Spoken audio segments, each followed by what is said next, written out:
You're watching the Chaos Protocol on Transplaner RPG, an all-transgender, people of color-led dark fantasy TTRPG show set in an original non-colonial, anti-Orientalist multiverse. If you like what you see, please consider pledging to our Patreon to support the show and get access to a patron-only after-show, early podcast episodes, GM notes, character sheets, and even the chance for your tabletop OC to cameo in our series. Thank you so much for watching, and enjoy. The Chaos Protocol is a dark fantasy series that may contain content that is triggering for some viewers. Content warnings for this episode include heights, falling, death, body horror, blood, complex relationships, grief, trauma, fantasy violence, smoking, alcohol, subterranean spaces, romance, and flirting. Arc 3, Episode 7, With Buildings of Bone. From Praying Beside the Teeth That Killed Me by Connie Chang. The first thing you notice is the breeze. A light, autumnal gust plays over your hair, your skin, and your clothes in an altogether pleasant manner. This air smells thin, distant, almost tinged with the barest memory of vehicular exhaust. As your eyes flutter open, you see the night sky. It's right there, less above your head than directly in front of it. A crown of stars and a huge pale moon on the cusp of being full. But it looks so hazy. Not from clouds or mist or fog or ash, but light pollution. Your eyes travel down and you see Inferno, a glimmering neon city so massive and sprawling it feels endless, lights coating every part of the horizon. A lazy black river snakes through the districts, separating it into two distinct halves. Jagged skyscrapers soar into the sky, hundreds and even thousands of feet tall. And you are sitting on top of one of these skyscrapers. Your legs dangle off a steel construction beam jutting from an unfinished building. A sleek, soaring temple with its bones exposed to the elements. There is nothing but air beneath you, over 1,000 feet into the sky. Tell me, what emotion surges through you as you realize where you are? Nostalgia. Seir is swept in nostalgia the last time he felt the wind in his hair, the breath of the higher skies above was when he was at the Wild Sea. When he was flying with the teasing laugh of a scion by his side. And the last time he saw buildings, pollution, was when he saw an omen that took over him.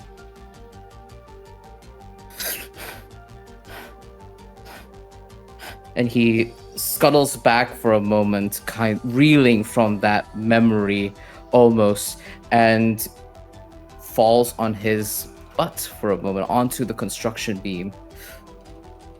Clumsily, as if something's missing. And his tail isn't there. What the fuck? My antlers. And Seir's antlerless, tailless. He is a brown-skinned man with a short, manicured beard, long, wavy black hair that is lightly tousled by the wind blowing against his face. He wears a black denim pants with a thick black leather belt with silver chains and a heavy-duty pair of black leather boots. Honestly, the main thing keeping him tethered, grounded onto this narrow beam as he gently raises himself onto his knee to keep stable, and his weight, he's a big boy, his weight balanced on the beam He also wears a sleeveless black leather vest. His usual dagger earrings, his hammered moon necklace, and a silver nose ring. His blue eyes pan around everything and fall on a singular red thread tied on his finger. And he grimaces.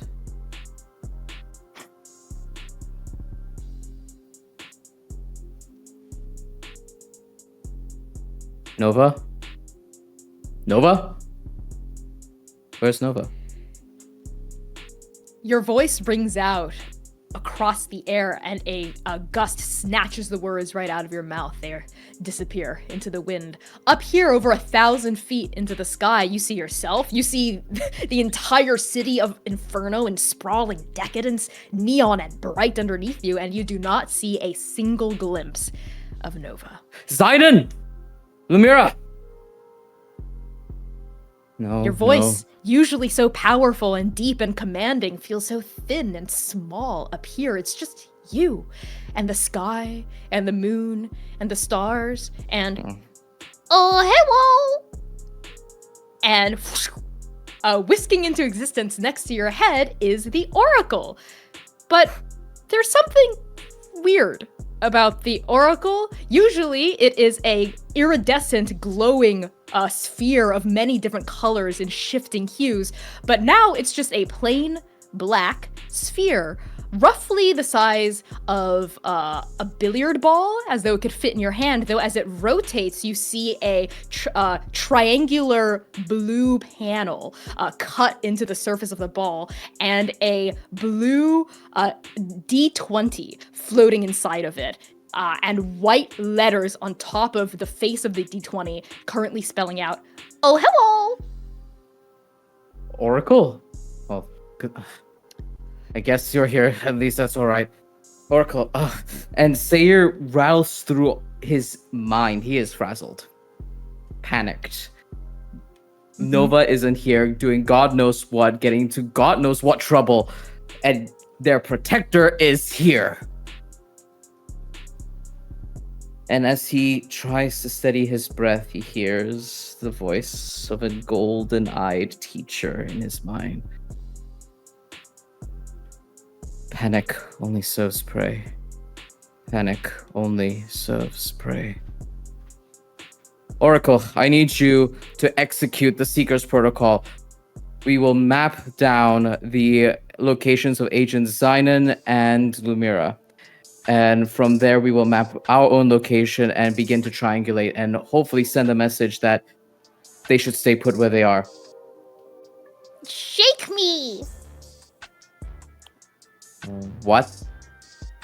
Shake me! Like a maraca! Seir holds the Oracle like this and shakes perhaps too hard and furiously shakes the Oracle. Seir, I need you to roll a d20. Of course I have to roll a fucking d20. 14. Connie, I thought we were playing a D6 system. We are. Don't We're worry never about safe. it. We're never safe. You said 14. 14. Okay. The d20 inside this fluid, suspended within the ball, shakes, and then an answer comes to the surface of that transparent window, and the Oracle says at the same time as the answer displays, Outlook not so good. What the fuck does that mean? I need you to execute a protocol. What does this mean, Oracle? And he shakes it again. roll another d20 for me. 13. Don't count on it. What? And Seir's speechless for a moment as he holds the Oracle in his hand. Fine. And he stuffs the Oracle in his leather jacket. Wait, but And the Oracle's voice dies down. It's fine. I'll find them myself. Fine. And Seir begins to stand up on both legs, slowly balancing onto the beam, pushes his hair back, and as he does, he looks at that red thread again, bites the inside of his lip, and for a moment he allows his consciousness to like extend in the environment around him. Maybe he'll hear a deep velvety voice saying something, acknowledging him again. But you don't. You don't. You don't feel his presence at all. But The only reminder that he might have even existed is that red thread wrapped around your finger, tighter than Fate's grasp herself. I don't know what the fuck I thought. You didn't talk to me before. Why the fuck would you tell me now? Drop a bomb in my life and walk away. Why don't you? And he'll walk off of the beam and take in the environment. What do I see? I'm off of a construction building. What is the closest pathway? You walk into the half-finished chassis of this massive soaring temple, as far as you can tell, but it's a skyscraper of a temple up here. You step into an unfinished 200th level floor, and you see half-built brick walls, tons of equipment and materials lying around, but then your ears perk as you hear footsteps coming down this corridor, and you hear voices joining the footsteps, a chorus of them, about 5 to 7 strong, and sure enough, you see shadows fall along the wall you're facing. It will be moments before these people step into your view. Seir sort of hunkers low, but realizes he's exposed here anyway. The best strategy for this hunter to take is to seem like he belongs here. And he slowly kind of like begins gauging the distance between the beam and the building proper, and will leap off. Into the building. Not off the building, into the building. Okay. I was like, you're gonna have like a Miles Morales moment here. Okay, great. No, Lovely. I am not doing that. I'm a good boy. Okay, you leap into the building. Sure, I'm not even gonna make you roll for it. I don't think this necessitates a challenge. You're very easily able to athletically bridge the gap between beam and structure. As you land, your boots thud onto the ground, and the shadows on the wall extend all the way, and then the figures follow moments later to accompany it. And sure enough, you see 5 to 7 construction workers. They are in hard hats, they wear high-vis vests, and they're all just talking to each other. They're shooting the shit, saying something about a bloodbath. And then you notice it, or rather, you don't notice it all at once, because your ears that have pricked to alert you of these construction workers also alert you of a distressing lack of noise coming from within their bodies. Yes, within their bodies, you are suddenly very attuned. Your senses feel sharp. Your breath feels cold going into your lungs, and you realize their hearts aren't beating. Their blood isn't moving, and neither are yours. Because Seir, your heart is completely still. It is a dead organ inside of your chest, and it feels like a slab of ice. There's something about your teeth, your canines in particular, that feel so sharp and pointed, and it was only in the presence of others like you that you realize this strange difference in your body. Seir feels the lack of a heartbeat, pulls past his leather vest and past his shirt, like his sleeveless red shirt, and looks at his own chest, where now, finally, we see his left pec since the City of Heaven, now adorned with a white inked tattoo of Sing's birthmark. And he hovers his trembling fingers over the lack of a heartbeat, and there's a painful irony. When he thought his heart would still, it would be like hers. A lance, a sharp, pain, a something.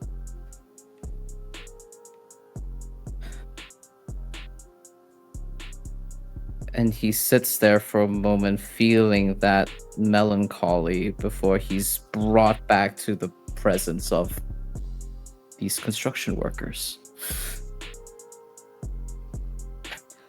Hey, one of them notices you. He turns to face you. He is a heavy-set Asian man with these glasses on and lots of facial hair, and the flannel rolled up to his sleeves reveals a lot of hair on his forearms as well. He pauses, and the rest of the group stops chattering, and they glance over at you as well. And this vampire? That's what it is, vampire. You remember what Lucy and Artemis said back in the briefing room, and then he snapped back to the present. He says, "New kid, put those things away," gesturing at your exposed pecs. Sorry. Sir. I was just, It's all good, kid. We're just ragging on you. You coming to the union meeting or what? Union meeting? Yeah. It'll be your first one, right? I think so. Well, come on! Seir follows. It seems that he belongs here, and fate's will has been made manifest. The cover story is working, and everything will go smoothly. Maybe Lumièra and Xainan will be at this union meeting. Seir's lived in a utopia all of his life.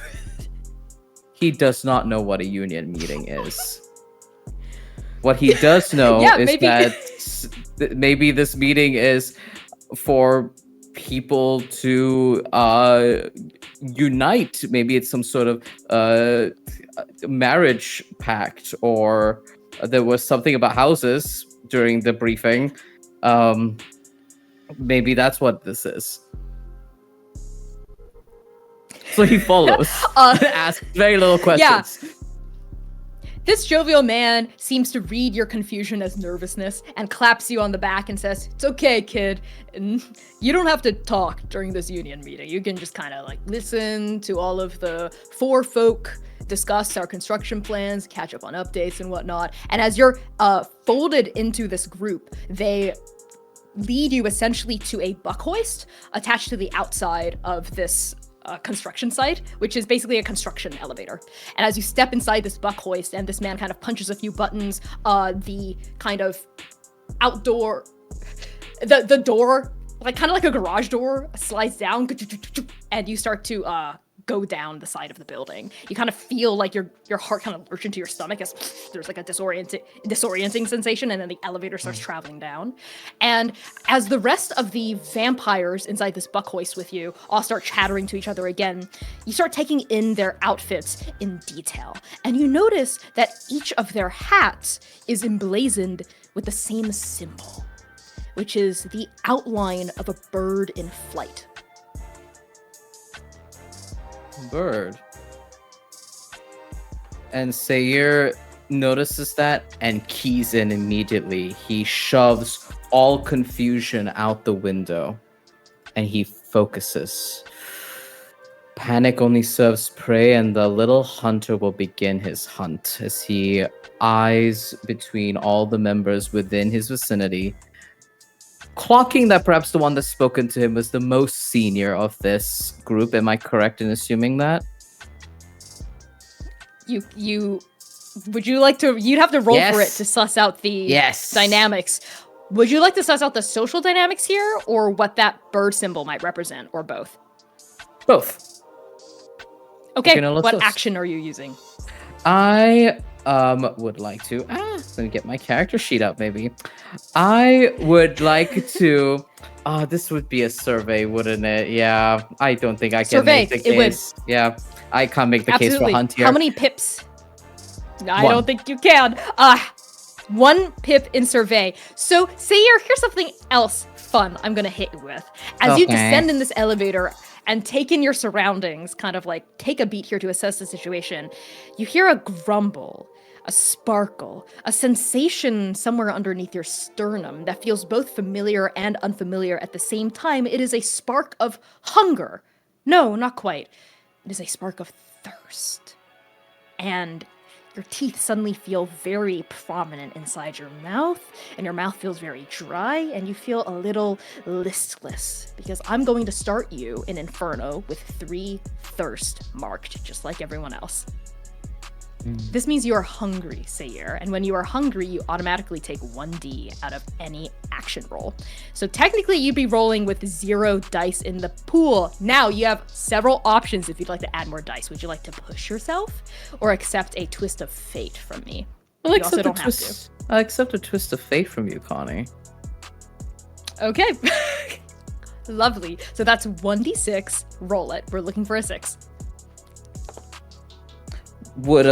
I rolled a 5. Is that okay?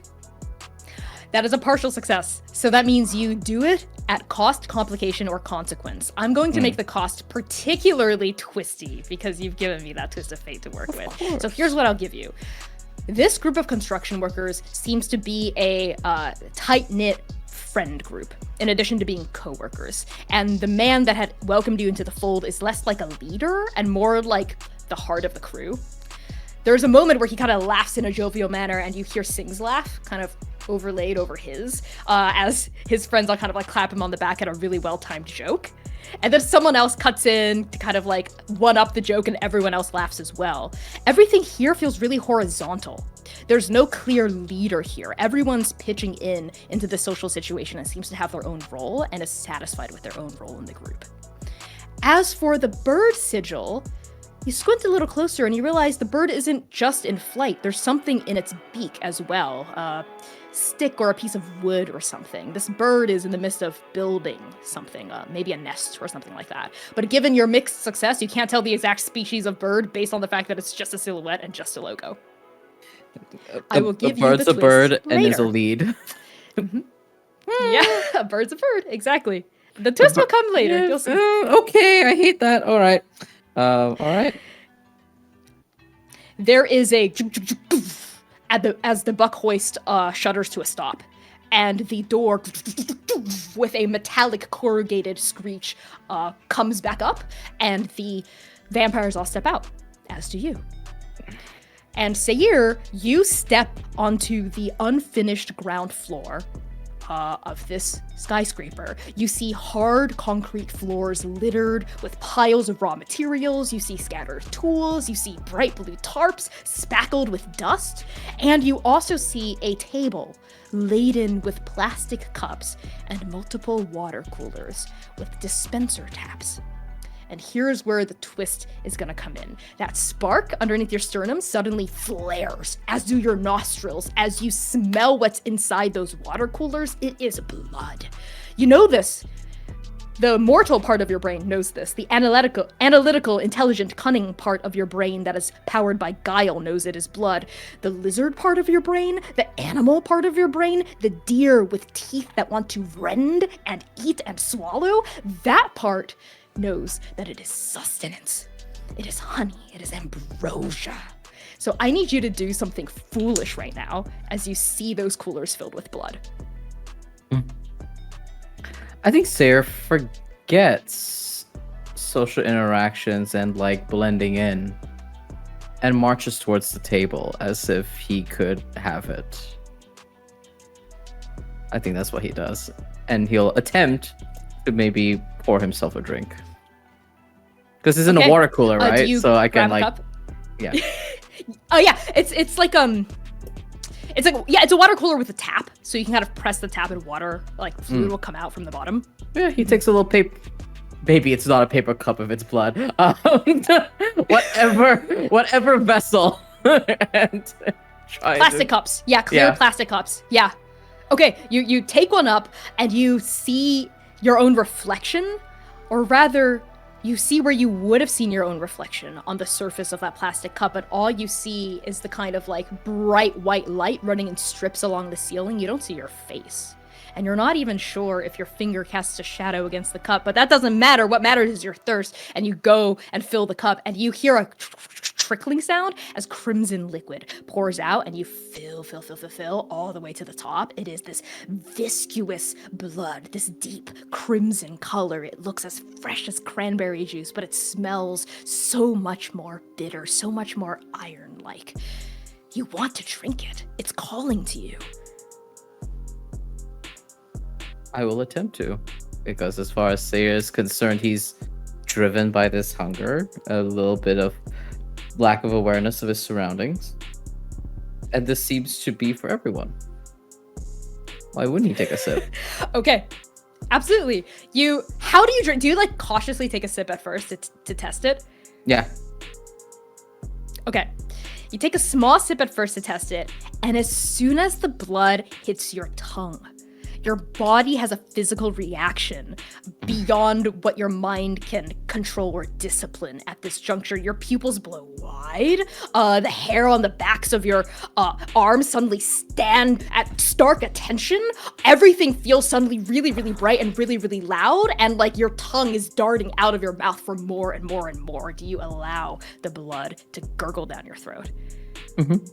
I do. And in this moment, as 100% those sensations overwhelm Seir. But this isn't the first time he's been overwhelmed by this sensation. Seir learned what it was like to feel ravenous. A hunger that couldn't be satiated. This feels like an adequate amount of hunger compared to that. It still is overwhelming, it still is bright, but there's a part of his body where he's just like schooling and tempering that from that previous experience of the City of Heaven, where he just tries to temper it down while taking strong sips of the blood down his throat. And before you know it, the cup is empty. But you're right.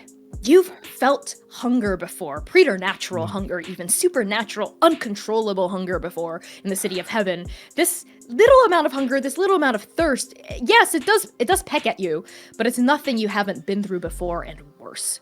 So you're able to control yourself in this moment, and you don't like fully like grab the cooler like you might have in the City of Heaven and like lug it straight from the tap or anything like that. You control yourself. You take that one sip from that one cup, and you get to mark off one thirst, as you've effectively taken your first drink of blood, but this doesn't count as triggering an indulgence of thirst, because you're not hunting live prey. Seir exhales, and he feels a clarity of mind take hold, and he's proud of himself. The last time he took blood, he bit into the shoulder of a blue-blooded demon. So he feels like somehow he has usurped the virality, the primality that his doom often brings. And he looks at that red thread, and he scoffs.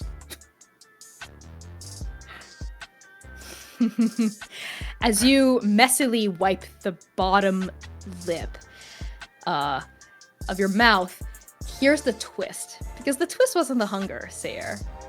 The twist is the fact that now any and every vampire in your vicinity can smell the specific kind of blood you've just had a drink of, and knows you drank from Lanius's coffers. In the center of this space, Seir, you see several dozen folding chairs lined up to face a brick wall, all of them populated by vampires. Most of them are construction workers with hard hats and high-vis vests, but others are in suits, ties. They're wearing pumps, heels, loafers. They look sleek and put together and businesslike. A few of them are even dressed rather artistically, with pops of color and patterned jackets.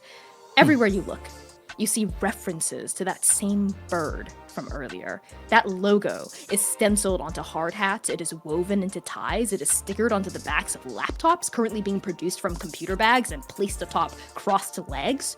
You are surrounded by this symbol. You cannot seem to escape it. And the group that you were with scatters across the room at this point. They greet fellow construction workers and suits with equal warmth. And the vampires all here, because every single person here is a vampire, they banter cheerfully with each other. You hear them catching up, you hear them asking after loved ones, job prospects, life updates. It reminds you of the break rooms at Trans, where agents would frequently make small talk with each other across departments.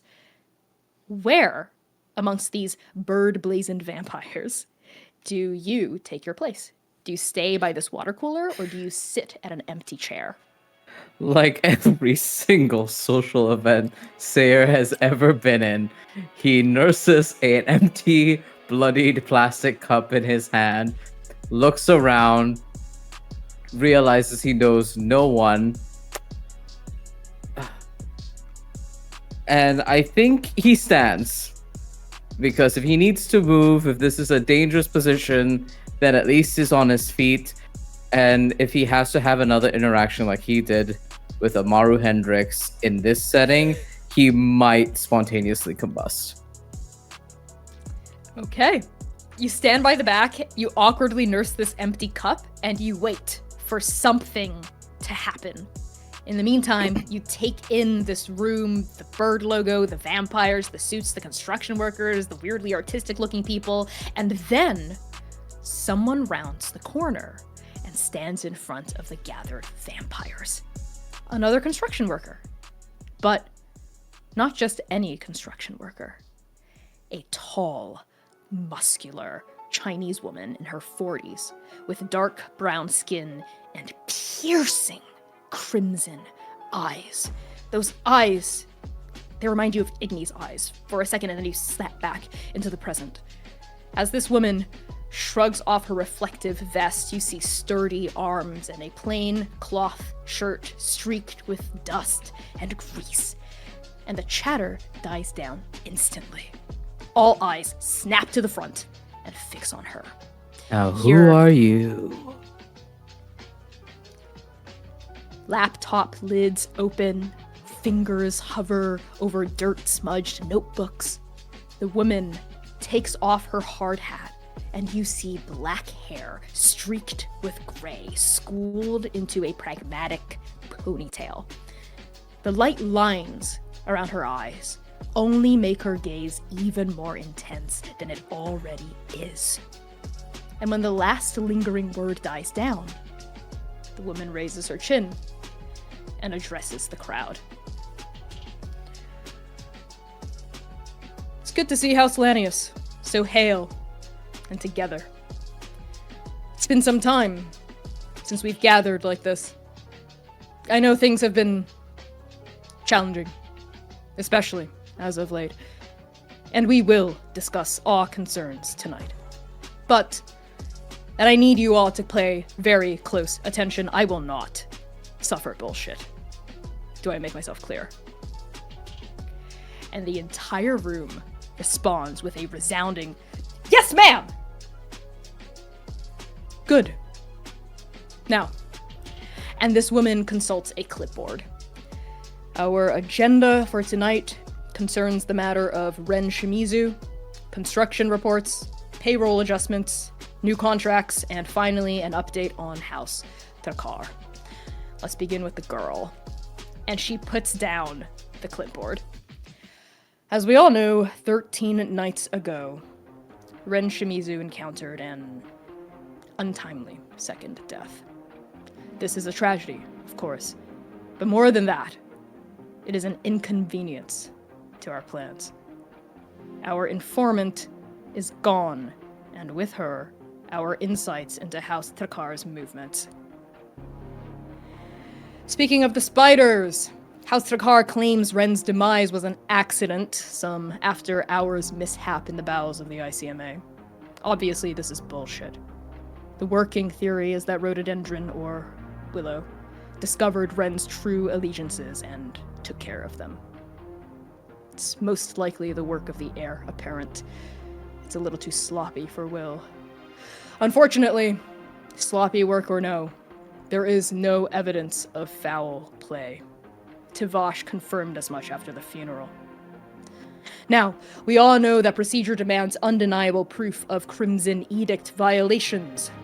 Ren's death may only be a single loose brick, but that's all it takes to fell a building. We will investigate this slowly.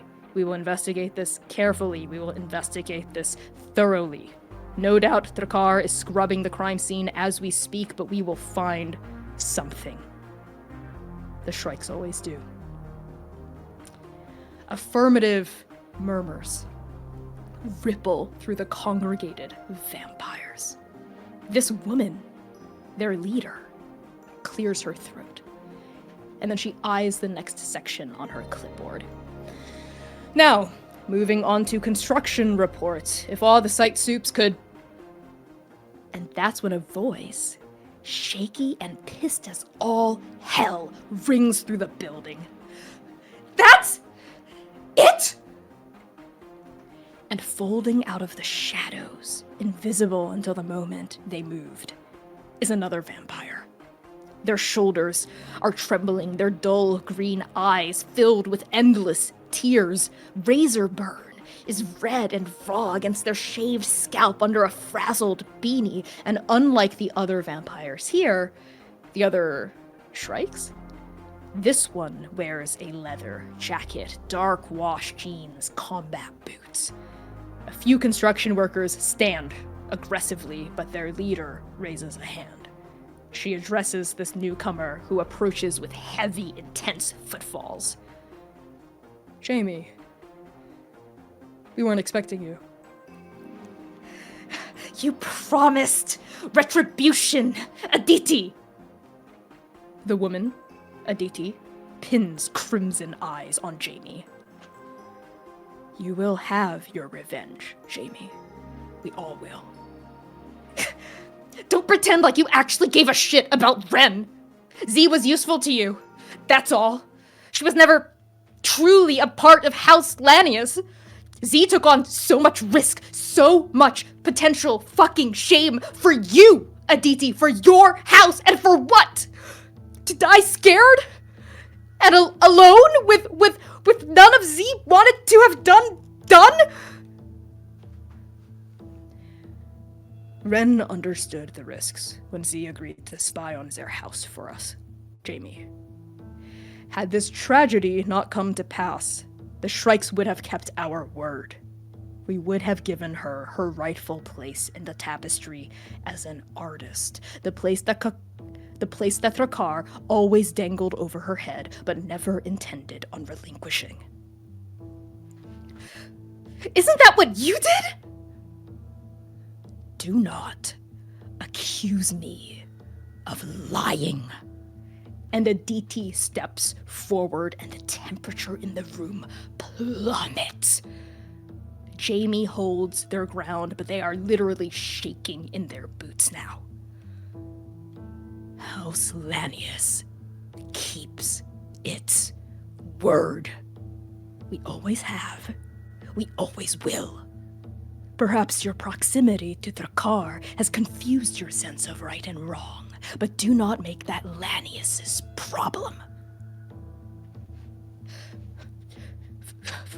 Fine. Say you were going to keep your word. Fine.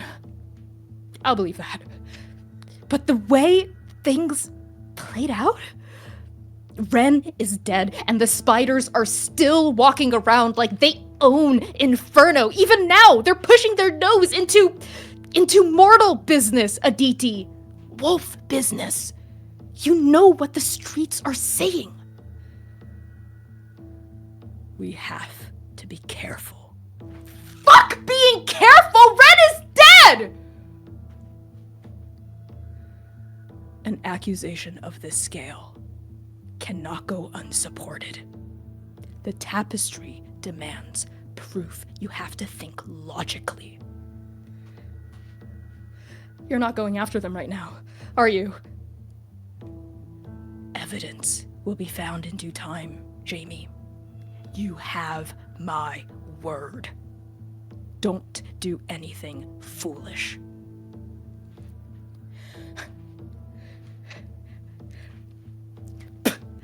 Fuck you.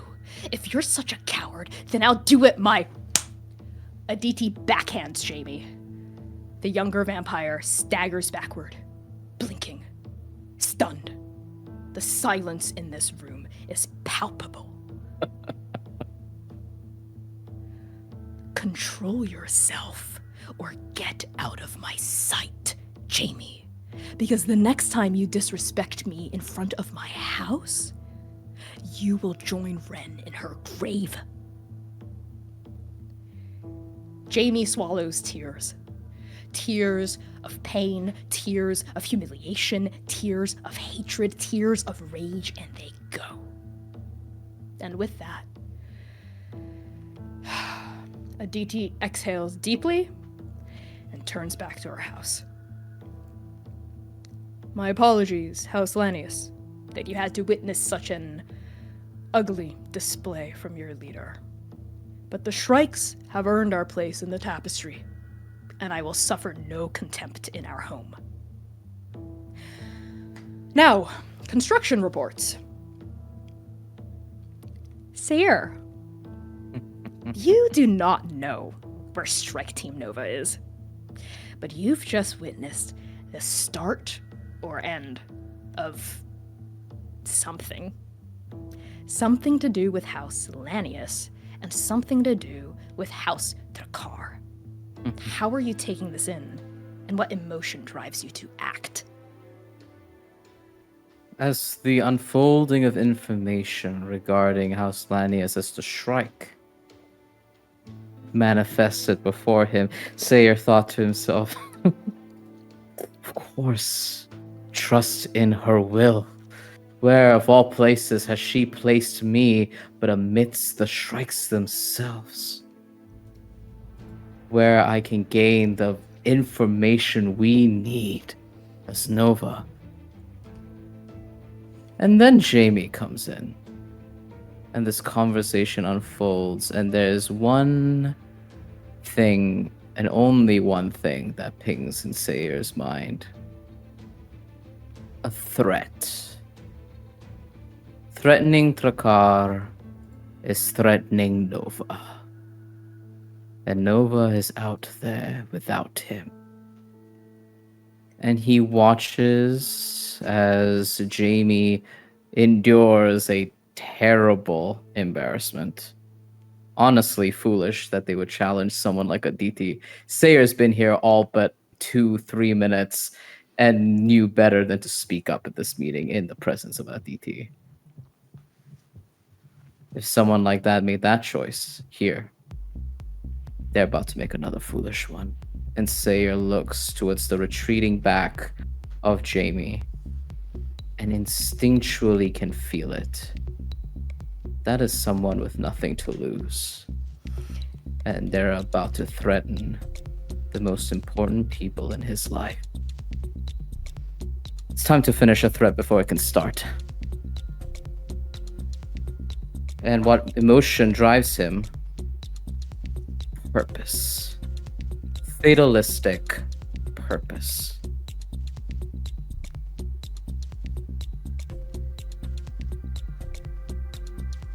I want to tail them, Connie. I want to stealth out of this room, and I want to hunt down Jamie.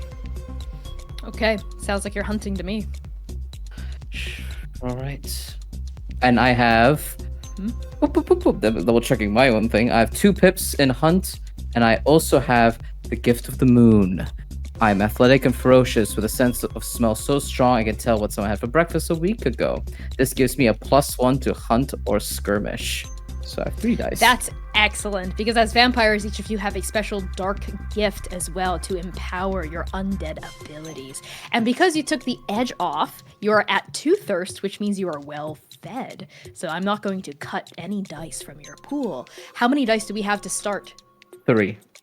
3. Roll 3d6, and allow me to set the position and effect. I forgot to do this earlier. That's my bad. So position is, again, how risky the action is, and effect is how much action your action will have. And effect is how much impact your action will have. The position here that you have is risky. You are tailing someone with nothing to lose, which means they are unpredictable. They are chaotic. They could turn on you, they could notice you, you don't know what they would do. Your effect, I'm going to say, is standard. You're following a vampire. You are a very adept hunter. You're good at tracking. You learned from the best herself. But you've only been a vampire for 30 minutes. You don't know how long Jamie's been a vampire for. I'm going to say your effect is standard. Roll 3d6 for me. Oh, let's fucking go. 6. Is that you? Wow, okay! Two boys turning it around. Only 1 6 in the pool? Only 1 6. It's a 6 Okay, and a great. 5 and a 2. We'll ignore Lovely, the 2. that is a full success. Well, maybe not. Maybe he'll come back.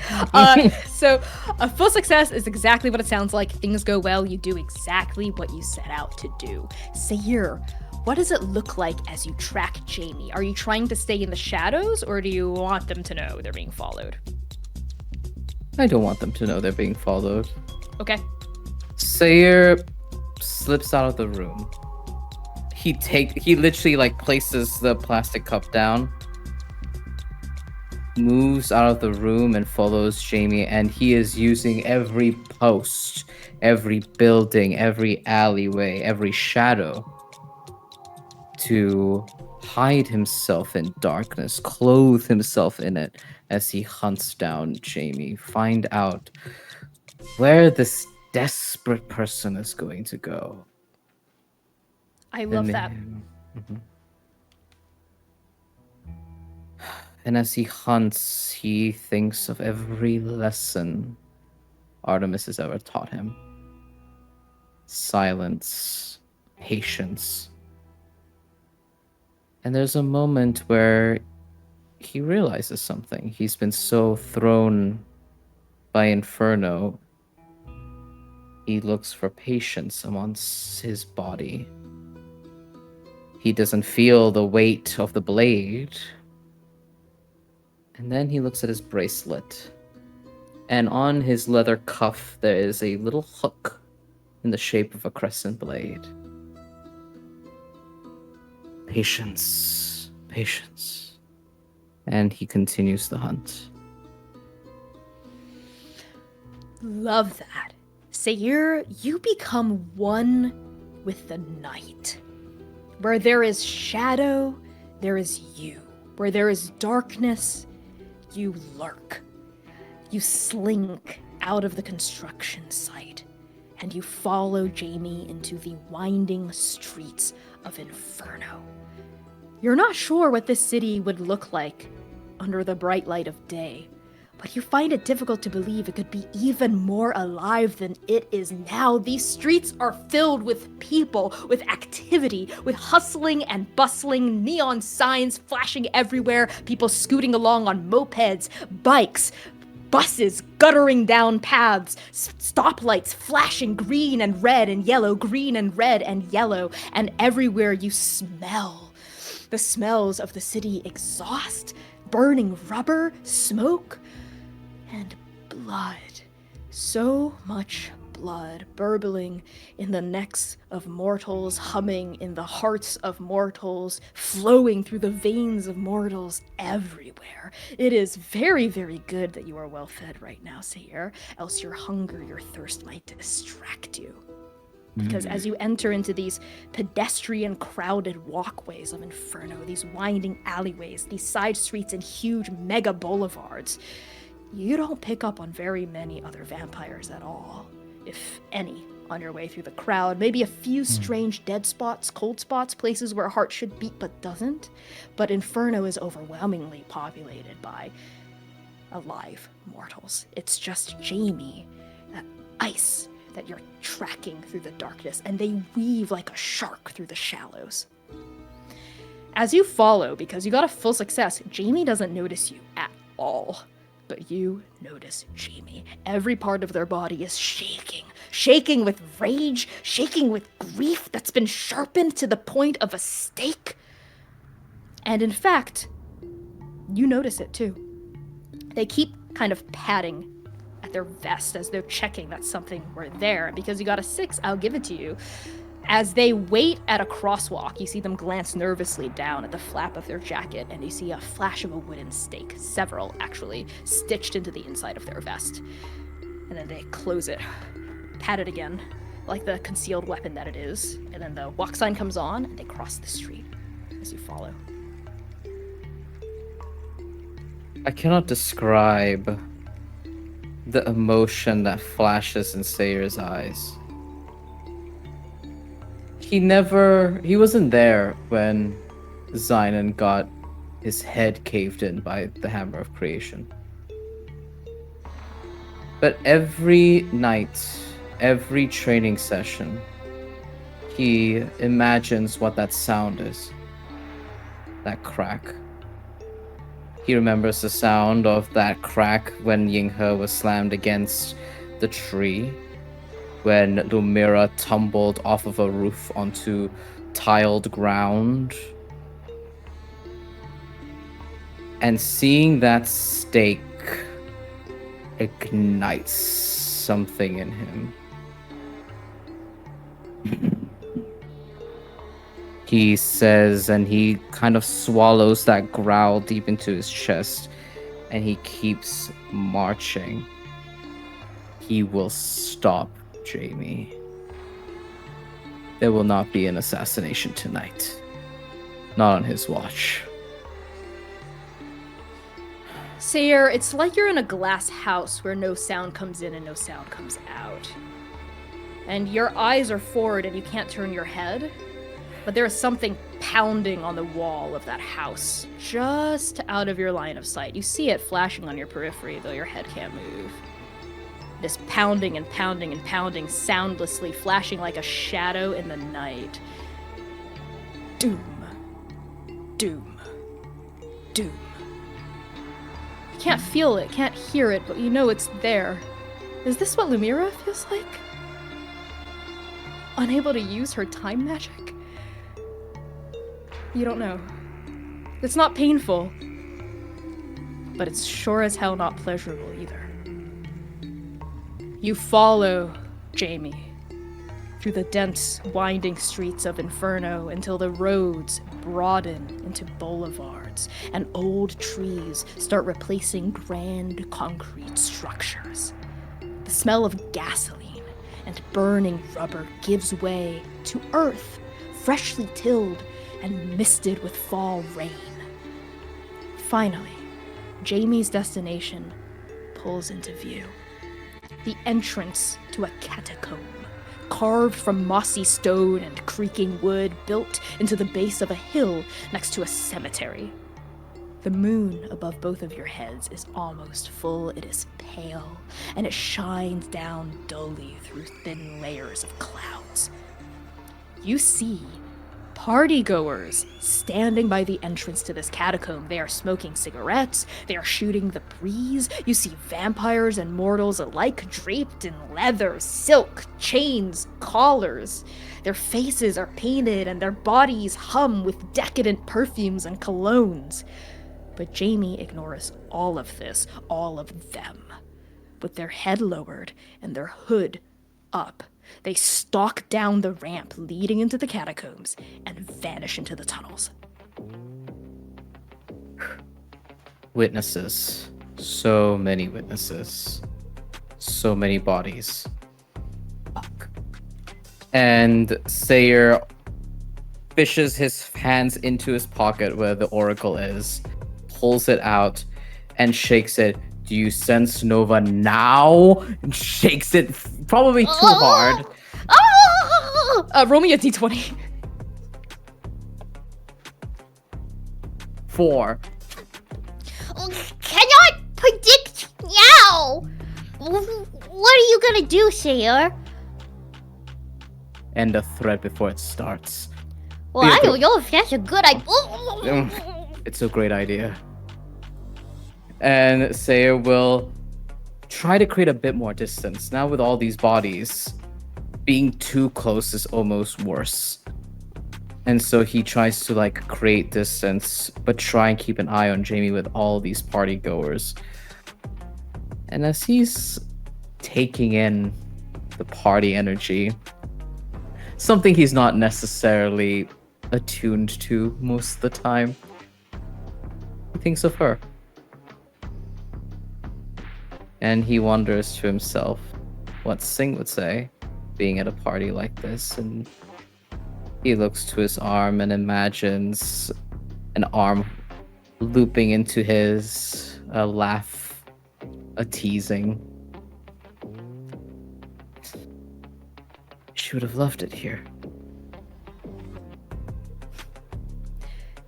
You can almost hear Singh's laugh bubbling and golden. You can almost hear her teasing voice in your ear pointing out the various exaggerated makeup looks on partygoers here. You can almost see her figure bouncing over to the first group of moody-looking vampires and making immediate fast friends with them. Almost.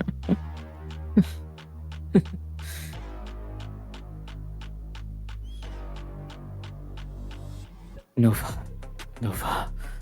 And Seir marches forward and thinks of only eliminating a threat and protecting Nova and finding them again. Seir, you follow Jamie into the depths of the subterranean tomb, careful to keep a safe distance between the two of you. Not so far that you lose them, not so close that they sense you. As you do, music greets your ears, reverberating off narrow tunnels. The corridor widens into a huge central chamber with a domed ceiling and lights strobing off every surface. You see bodies gyrating to a frenetic bass-thumping dance. Vampires and mortals alike coil around each other, sucking face, sucking neck, hypnotized by the music. Up on a stage, a DJ sweats over a laptop and a mixing board, braids plastered to her dark skin bouncing to the rhythm of the beat. But it is not the sounds, or the lights, or the dozens of dancing bodies that draw your attention away from Jamie, threshing through the crowd like a shark scenting blood. It is Strike Team Nova. And we're gonna cut the break there. We'll see you in 10 minutes, Transplanerds, for the reunion. Howdy, Transplanerds. You know what time it is. It's sponsor Connie time with a word from Hero Forge.